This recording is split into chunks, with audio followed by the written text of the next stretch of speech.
Hey, it's Hello, and today I'm gonna kind of show you the absolute basics and how to build one of the most basic iron farms. But I'm also gonna let you know how you can customize it and make it your own, just a little bit more than it being an eyesore of just an iron farm. So firstly, we're going to talk about what a village requires in Minecraft Bedrock. This tutorial is for Bedrock Edition. So all a village really requires is 20 workstations. It can be any workstation, but right now this fletching table doesn't have a UI, so villagers won't be clicking into it. Trust me, I used barrels in my survival world and it was annoying. But you need 20 beds, 20 workstations, and 20 villagers, and that is all. So the most basic thing that you can do is put all your stuff below and then have the iron golems spawn up here on the ground level. So it is starting off with a 5x5 hole dug down 5 blocks. I may have said 5, I meant 6. But what you need to do is, if you are on a non-modified bedrock world, you will need to place beds down just like so. So you'll have to have some blocks down below for temporary, so that way you can place beds. You can't just stack them on top of each other, sadly. So as soon as we come across here, so this right here is 10 beds on either side, 20 in total. You can block off your corners. Some people do. I end up just putting a carpet on mine, which I'll show that way real quick. So anything that is mobs like proofing, so you can even use torches on the corners. So I go ahead and place those, because you don't want anything trying to spawn in here, and on the middle as well. So if you place on the outside like so, and on the inside, there's your 20 workstations. Now all you have to do is get 20 villagers in here, as long as they aren't nitwits. So this guy will actually break the system because he can't pick up a job, so we'll get rid of him. So there's 1 2 3 4. So the best thing to do now is place something above them. If you don't care too much about losing a little bit of spawn rate, it is awesome using glass, but you will lose just this tiny bit of area where the iron golems will kind of refuse to spawn. If you're doing this in your survival world and you have a decoration area, then that works as well. All right, and once we have this covered up, all you need to do is go on this third block out in every direction. Go ahead and build yourself a perimeter. If you wanted to, you could use slabs for most of this, but all you need to do is in one corner build up 3 just like this. If you want to build up like an entire wall, you can just do a little bit. You want to make sure to slab this off so no iron golems try to spawn on here. On the other side, as you can see, one already spawned out there. They're gonna keep spawning out here while I'm working on this. So you want to build it before you get your villagers in there in most cases. But the best way to kill off the iron golems, ooh, one extra there, is using fire pits. All right, so now that we have the fire pit, this will also double as a string farm. So if you've been looking for different ways to get string, this is really going to help you out. And you also want to make sure that you have some sort of hopper or some sort of collection system, because this is where all your items will end up, is down here. If you don't want string from this and you want more iron golem spawns, all you have to do is tame 5 cats. You can see there's a cat right there and one right there already. If you tame 5 cats, no more cats will spawn from this village. And you can also stack villages. I'll make a separate video on that later if you would like. But all we have to do is, once we have that hopper down there, if you would like it to be a string farm, place 2 more campfires and 2 more hoppers. Go ahead and grab this back. So you want to lead these into here. Go ahead and place your campfires on top. Anything that falls on the campfire will go. If you want to be a double, sure, you can always place another hopper. It is not necessary though. So go ahead and grab this. Grab these back. You want to build up a little bit more in this corner. And on this middle block right here, you need to place a sign. Place a sign on this side as well, and this side, and then you can place the lava. If you don't have access to lava in your world yet, it is not 100% required. You can do this without. So the only issue is that these will still try to spawn a few blocks out. So if you grab something else that is spawn proof, like carpets, or if you have sand around yours, you can go through. Did I say sand? You have grass around yours, my bad.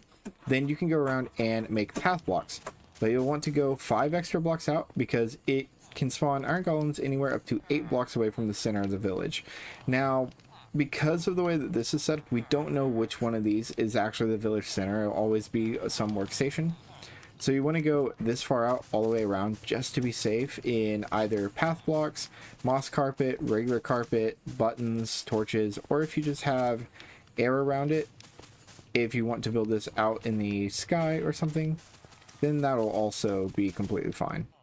So once you have that, you'll notice I still have cats here. But you want to place water buckets here and then all along this side and as well as this side.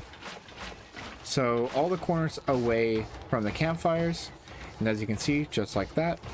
If you want to do a super simple collection system, like if you're going to check this every 30 or so minutes while you're in the area, all you have to do is come to your corner. You can replace this with like a stair or a slab. I'm going to go ahead and do a stair real quick. Just like this. And then a chest. If you wanted something that was this simple, it's that easy. As you can see, we already have 9 iron from this. So getting villagers in this is the toughest part. If you want to see how I did mine, you can watch my survival series, or I can tell you a couple of super easy ways. So just get 2. You do not need to bring all 20 over here. Get 2 over here, breed them up, give them some carrots, potatoes, or some bread. Once you get them all over here,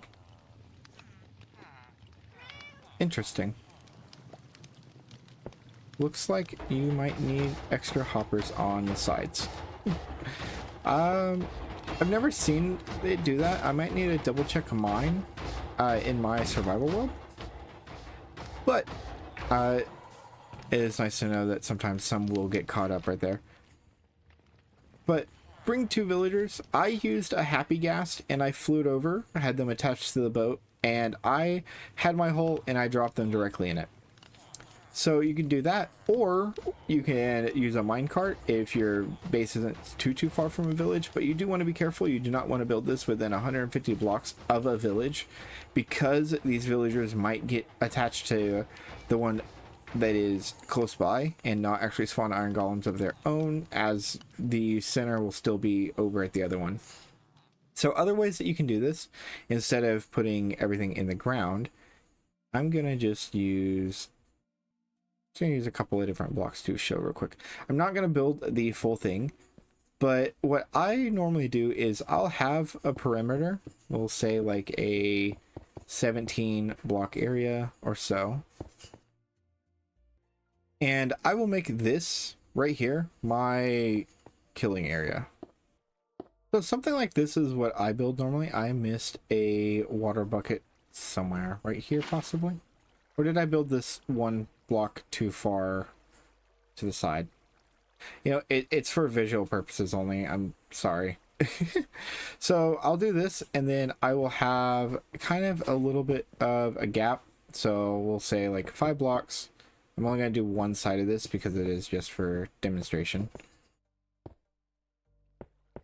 So on the way around, I'll have all my villagers for trading, and I'll make sure that they can't get out.